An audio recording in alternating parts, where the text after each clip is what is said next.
कि एक EV car कौन अफोर्ड कर सकते हैं, कितना उसका बजट होना चाहिए सबसे पहले तो। राइट। हाँ, 5 लाख की रेंज में बहुत सारी ऐसी गाड़ियां मिल सकती हैं जो डिसकंटिन्यू हो गई और उनको कंटिन्यू किया जा सकता है और वो ईवी में सक्सेस होंगी। तो ये चीज अगर आती है तो सच में मतलब फिर एक ये सोने पे सुहागा हो जाएगा मेरे हिसाब से। तो वो तहलका मचाएगी। हाँ सच में। So good afternoon guys, welcome back to channel. Hope करते हैं सभी बढ़िया होंगे। तो आज का जो वीडियो बना रहे हैं फिर हम थोड़ा अलग टॉपिक लेकर आए हैं, ईवी से रिलेटेड ही। राइट। भाई ईवी से रिलेटेड ही क्यों लाया हूँ, तो क्योंकि आने वाला फ्यूचर जो है ईवी का है और बहुत सारे लोगों का ये मानना भी है। तो देखो लास्ट जो हमने एक वीडियो बनाया था ईवी का, तो उसमें बहुत सारे लोगों ने एक क्वेश्चन रेज किया था जो मुझे बड़ा पसंद आया। मुझे लगा कि हाँ बात तो सही है, पते की बात है और ये बात करनी भी चाहिए।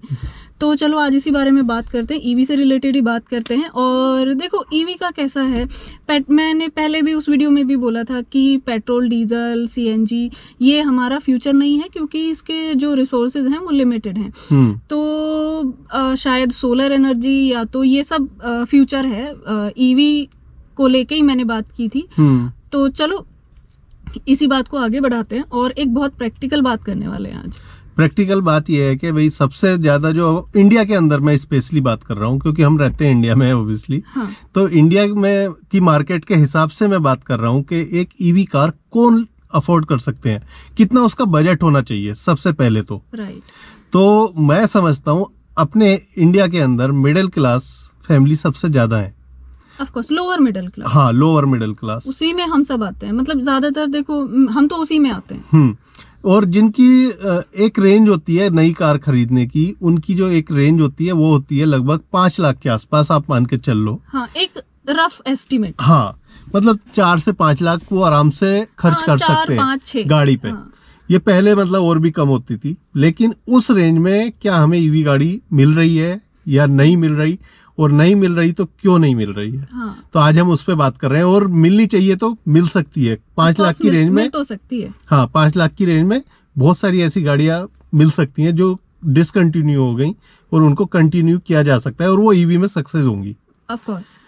तो सबसे पहले बात करते हैं ईवी के यूज की। तो देखो ईवी का जो सबसे बड़ा ड्रॉबैक आता है ना, वो ये आता है कि उसकी रेंज बहुत थोड़ी है। हाँ। मतलब मैक्सिमम जो क्लेम करा जाता है वो जो मतलब एक एवरेज कॉस्ट वाली कार्स हैं उनको क्लेम करा जाता है कि वो 300 सवा 300 चलती हैं। उससे 100 कम ही मान के आप चलो जो वो चलती हैं एक्चुअल में। और अगर 700 या 1000 वाली रेंज में आप जाओगे ना तो वो गाड़ी पहुंचेगी आपको बजट उसका 30 लाख के आसपास।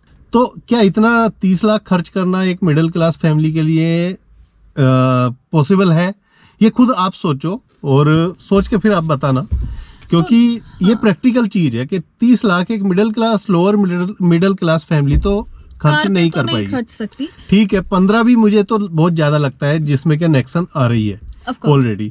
हाँ, उससे नीचे अभी टियागो का प्राइस दिया है, लेकिन वो इंट्रोडक्टरी प्राइस है। अब ये नहीं पता है उसका एक्चुअल प्राइस जब ये 10,000 यूनिट पूरी हो जाएंगी तो कितना बढ़ेगा, ये कितना होने वाला है। तो ये मतलब कुछ चीजें हैं जो हमने सोचा कि आज हम शेयर करते हैं। फिर 5 लाख के बजट में कौन सी ईवी कार आ सकती है? तो जैसा मैं बोल रही थी कि भाई ईवी कार का सबसे बड़ा ड्रॉबैक है कि उसकी रेंज बहुत थोड़ी होती है। तो रेंज जब थोड़ी होती है तो यूजुअली लोग उसको सिटी ड्राइव के लिए यूज करते हैं कि भाई अगर सिटी जैसे सपोज कोई दिल्ली में रह रहा है, दिल्ली टू नोएडा, गुड़गांव, ये सब एरिया में वो यूज करेगा। मतलब टोटल उसका सिटी ड्राइव, मेट्रो सिटीज हो गई, टोटल उसका सिटी ड्राइव हो गया, क्योंकि उससे बाहर ज्यादा लंबा लेके जाएगा तो फिर प्रॉब्लम है। तो इतनी छोटी ड्राइव के लिए सबसे प्रैक्टिकल कार कौन सी हो सकती है जिसका साइज बहुत छोटा हो और जो बजट में आए? हाँ, तो ऐसी एक कार है जो मतलब डिसकंटिन्यू कर दी गई, टाटा नैनो।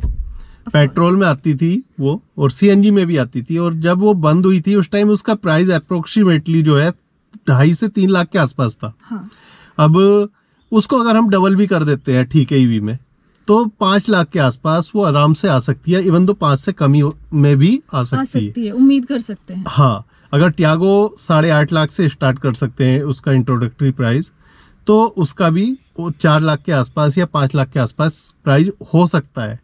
लेकिन उस पे कंपनी ध्यान नहीं दे रही है जो देना चाहिए। तो देखो ये तो कंपनी के ऊपर होता है टोटल, बट ये एक ना ऑप्शन हो सकता है। सपोज अगर आज की डेट में आज की डेट में नैनो ईवी आ रही होती ना, तो हम भी शायद उसको कंसीडर करते और हम भी एक आराम से नैनो ईवी खरीदने का तो जरूरी सोचते सिटी के लिए। हाँ, सिटी मतलब जैसे आसपास के छोटे यूज के लिए। अभी सोचो हाँ। हम अपने घर से चावड़ी जाते हैं तो हमें लगता है छोटा डिस्टेंस है और इतनी बड़ी कार निकाल के क्या ही मतलब है, तो कोई छोटी कार मिल जाए हमें, तो उस वे में वो इतनी प्रैक्टिकल हो सकती थी कि सोचो हर कोई लेने का सोचता उसको।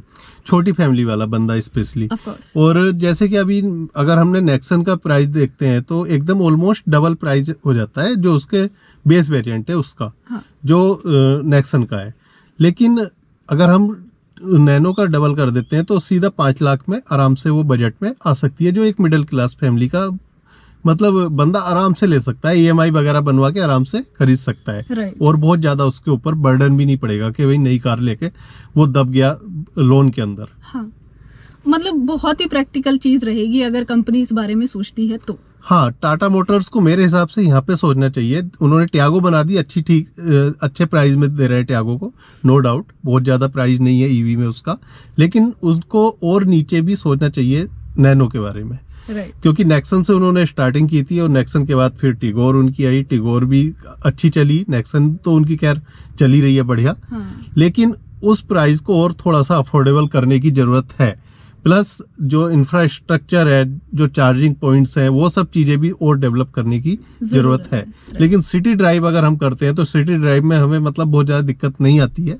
यूजुअली मेट्रो सिटीज में तो आपको चार्जिंग पॉइंट्स मिल जाते हैं, लेकिन जब आप थोड़ा सा लंबा जाते हो तो हाईवेज पे इन सब जगह पे थोड़ा सा मुश्किल हो जाते हैं। Right. तो मेरे हिसाब से मतलब जो नैनो है, टाटा नैनो, उसको ईवी में जरूर लॉन्च करना चाहिए टाटा मोटर्स को, अगर उन्हें ईवी में सच में एक बादशाह बनना है ईवी मार्केट में, कार्स कंपनी में। क्योंकि आज की डेट में टाटा मोटर्स सबसे बेटर ईवी कार्स प्रोवाइड करा रही है और सबसे ज्यादा रेंज उनके पास है एक गाड़ियों की। Exactly.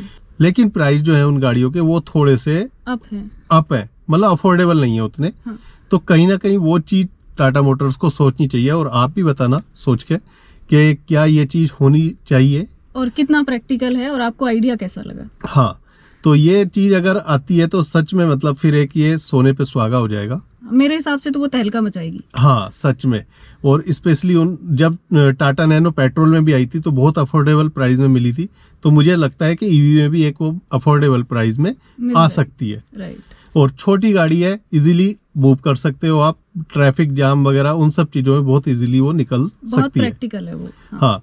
सो गाइज, होप करता हूँ वीडियो आपको अच्छी लगी होगी, एंड कमेंट करके बताना कि क्या ये प्रैक्टिकल है या नहीं है।